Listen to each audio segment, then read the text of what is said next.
We don't have to talk about it if you don't want to, of course. I thought that's what your job was about, talking. Actually, Mrs. Chelsea, I would say that my job is about trust. I can't expect people who don't trust me to talk about sensitive things with me. So this session is entirely in your hands. I'll talk about it. Therapy was my idea, after all. They said that since there was just the one incident, it wasn't really necessary, but I thought it was a good idea. Alright then, tell me what happened. It was just a drawing on the sidewalk, a stencil, you know? Artists leave them around the city sometimes, and I was out shopping with my family when my son pointed it out. It was a skeleton wearing a top hat, and it had the word Saturday underneath it. What do you think that means? It sounds like Baron Samedi. Who? He's a Loa, a voodoo spirit. He watches over the dead, and he's usually represented by a top hat and a skull. Samedi means Saturday. So this drawing frightened you? I had a kind of fit when I saw it. They called it an anxiety attack. They even took me to the hospital. And what did they find out? They said there's nothing wrong with me physically. They talked about the stress and lack of sleep. And they said I should take it easy, but not to worry unless it happened again. But I'm worried anyway. Has anything like this ever happened before? Once, the same day that my son died. You said your son was the one who noticed the stencil. That's my youngest son, Dylan. I had an older son, Jonah, but he's not with us anymore. He was murdered 5 years ago. I am very sorry, Miss Chelsea. Can I ask if you received any psychological counseling afterwards? No, I was busy with Dylan, you see. Isn't it strange? The day Jonah died was the same day I found out I was pregnant again. And I guess I just poured everything into managing the pregnancy so that I wouldn't think about anything else. And for years I didn't. Not until this week.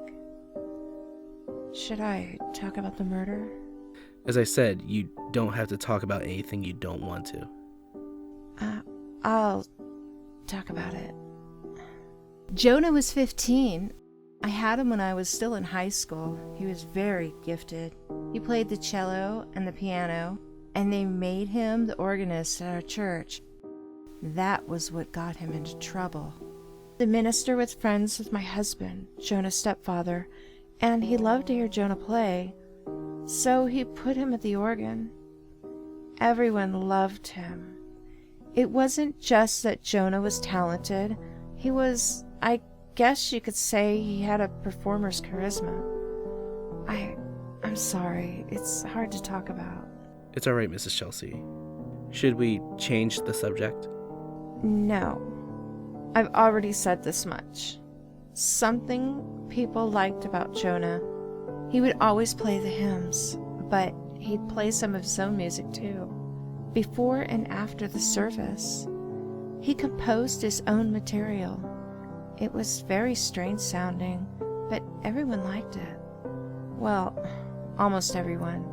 One day a man came to us after church and told him to stop. Told him to stop playing? Told him to stop playing his own music. He was very upset. He looked like he hadn't had much sleep. Might have been drunk. He told us that the song Jonah played that day was wrong somehow, that it was driving him crazy. He was screaming at us in the parking lot, telling us that we didn't realize what we were doing, that he'd spent his whole life trying to get away from that music. It didn't make any sense. Tell me about the song. It was very odd, now that you mention it. It was bouncy. It made me think of the circus for some reason. It made sense if you knew Jonah, though. He was always playing for laughs. I heard him practicing it in his room. It made me feel unsettled the first time I heard it. And what about this man? Well, that day in the parking lot, he just ran off after scaring the daylights out of us. But the next week, he came back with a gun. Mrs. Chelsea. It was the Day of the Dead, November 1st. I remember that. Someone had left something on the organ for Jonah as a joke. You know, those Day of the Dead decorations.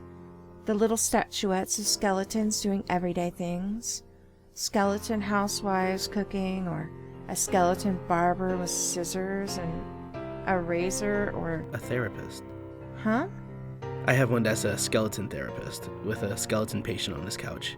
A client gave it to me. It's actually quite funny. Oh, well, this one was a skeleton playing the piano. Jonah thought it was hilarious. He showed it to everyone. Nobody would admit to leaving it. Then he started playing. Everyone was enjoying it.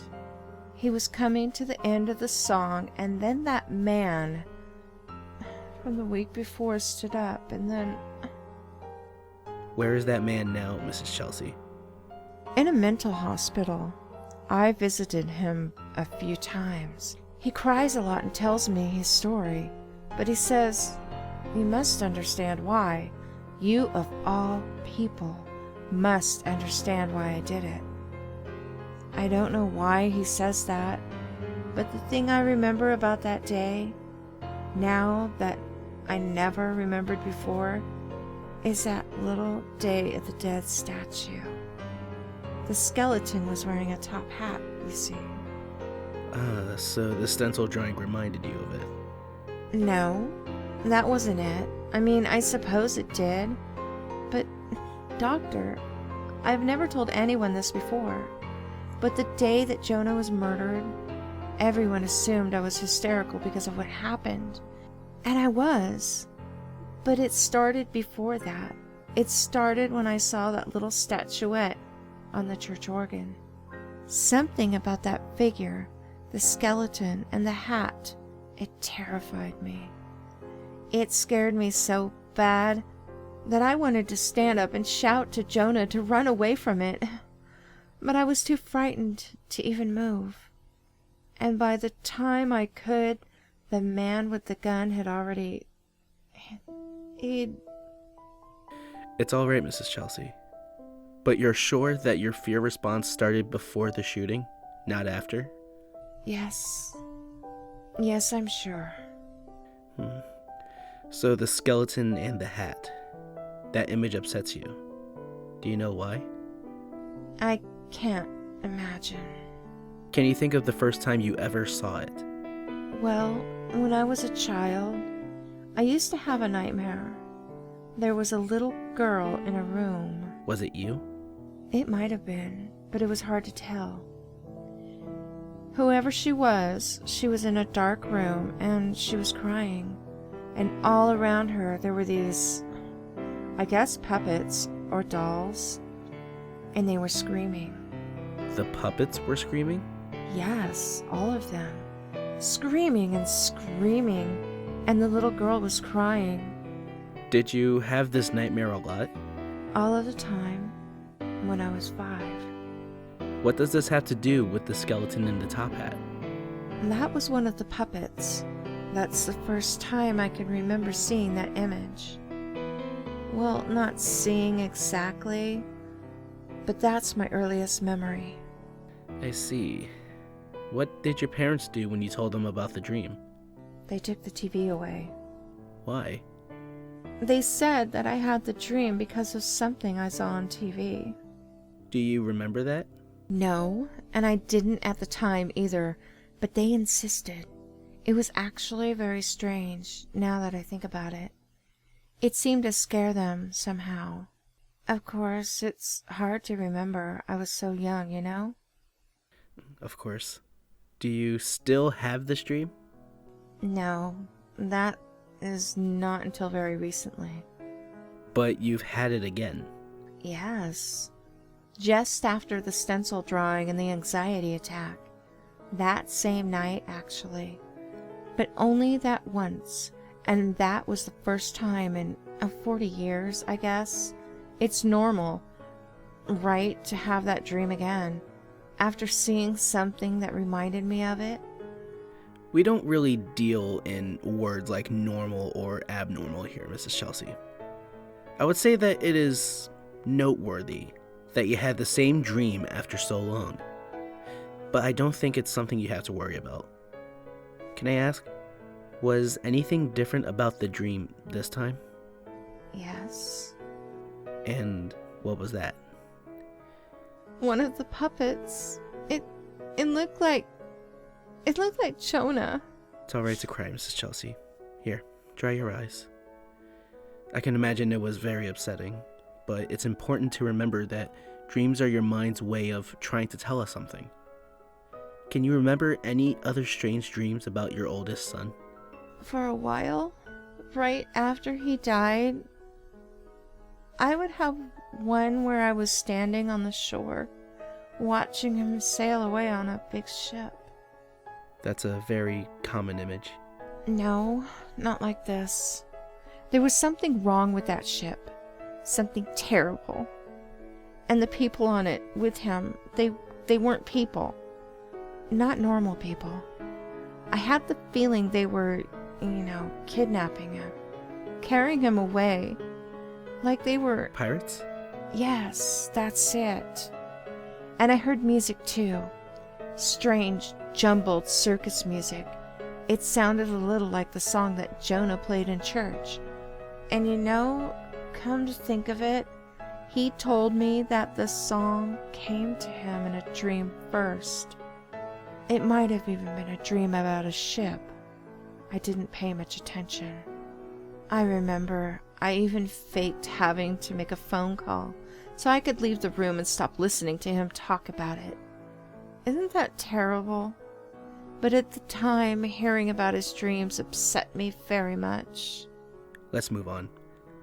Have there been any other incidents lately that have upset you? Anything unusual that's disrupted your regular routine?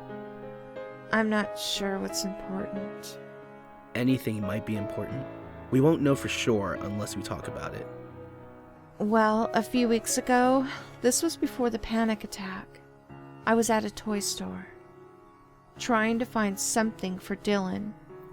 He was turning 5 that week, and I found this thing. It was a doll, but not a normal one. It was like a pirate, but its head was one from a porcelain baby doll. The old kind. It looked like something a serial killer would make in their basement. And that bothered you? Well, it was horribly ugly. I asked the owner, and she said she'd found it when she was cleaning out the storeroom. She had no idea where it came from. She wasn't sure whether she should sell it or not. I told her to throw it away. It scared me. I guess that sounds silly now. Why would something like that get to me so much? To grind your skin. What? I said things get under your skin. I thought you said... Never mind. There was something else, too. As I was cleaning my son's room the next day, I thought I saw that same doll in there. Thought you did? As I was cleaning under his bed, something caught my eye. It was that red bandana. And I saw that doll's little face staring at me with those cracked, painted eyes. And I swear I just about screamed. But when I looked under the bed again, it wasn't there. And I told myself I just imagined it. But are all of these things really important? Oh yes, Mrs. Chelsea. I'd say we're making great progress. With these sorts of things, you have to go inside. What did you say? You have to go inside of your mindset, inside of your issues. But why did you say it that way the first time? I'm not sure what you mean. Doctor, Let's move on. It seems that your anxiety is being triggered by some very specific imagery. Tell me when else it's come up. Tell me, Mrs. Chelsea. Please. My neighbor. She had Halloween decorations up on her house for a few weeks, and there was one that was kind of a skeleton that hung in her window. The sort of thing you'd buy at a drugstore this time of year. It startled me when I looked out my window and saw it. It was like it was looking right into my house. It had big glass eyes that were too large for its skull. That bothered me. I had such a strange feeling when I saw it. The first time I thought to myself, he's found me. It just popped into my head, and a second later, I couldn't have told you what it means, but that's not what scared me. What did? My neighbor took all the other decorations off of her house after Halloween, but she kept that one. Every morning I'd see that thing staring into my window. And finally one day, I mentioned to her very casually, that it was almost Thanksgiving, and she really ought to take that last Halloween decoration down. And she said, I don't know what you're talking about. It's been gone for weeks. Was it there when you looked out the window again? No. Do you think it was ever really there to begin with? I don't know. What else has been on your mind? Dylan. He's a very bright child, like his brother, and they look alike. But he's not a musician. Instead, he draws. Has he been making strange pictures? How did you know? A lucky guess. Do go on, Mrs. Chelsea. I feel sick. I feel like the room is moving. It's your imagination. Tell me about Dylan's pictures. They're of a sailing ship, but not a normal one. It has a figurehead on the front of it that's too big, and it talks. The figurehead talks? Yes. How do you know that if it's just a picture? I just know. And he's been drawing it for weeks and weeks, over and over. And sometimes he draws other things too. Strange, terrible things. But things you recognize? Yes. Where have you seen these things before, Mrs. Chelsea? In my dreams and on the television. When I was 5 years old, the show came on every day. And I was scared of it, but I watched it anyway. And when I tried to get my parents to watch it with me, they said... What did they say? That there was no show. And I didn't understand what they meant. And that's when the nightmare began. And I remember now, that's where I first heard that song, the strange one that Jonah played. That's why I was upset when I heard it. Because it reminded me of that show. And I thought maybe that's why the man at the church was upset by it too. I guess as I grew up, I kind of forgot about the whole thing, but... But you didn't forget, did you? You never forget the things that are really important in childhood. I guess you don't. And we didn't forget about you either. What? I said they didn't forget. No, you didn't. You said we. We didn't forget about you? Well, it's true. We didn't forget. We've been waiting for you, Janice. All this time. Dr. Horace, why are you laughing like that? Dr. Horace? I'm not a doctor. And you see, this isn't a doctor's office at all, is it? It's the cabin of a ship. That's why it's moving. That's why you started to feel seasick. What's going on? You're off on an adventure on the high seas, Janice. Just like the ones on television when you were a little girl. The ones we made just for you. Stop talking like that. And stop calling me that too. My name isn't Janice. But it could be. You'd make as good as a Janice as anyone. And think how much better life would be if you were. Janice never had a murdered son. Janice never had to worry that she was losing her mind. Janice only had adventures all the time. But they were so awful, so frightening. Well, being a child is always a little frightening, isn't it? But you won't be alone here. All of your old friends are on board. And we have some new ones too. Even Jonah is here. Jonah? Oh yes. He's been just the best little crew member for us. And he's been waiting for you. Just think about how wonderful it will be to see him again. And to see everyone else too. All one big happy crew together. But what about Dylan? Your other boy? Oh, don't worry about him. We'll get around to him in due time.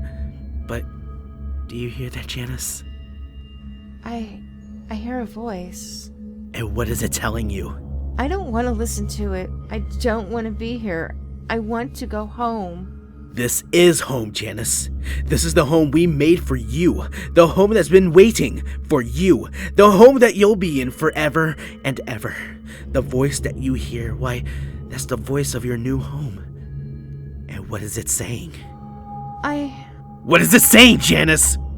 It's saying that I have to go inside.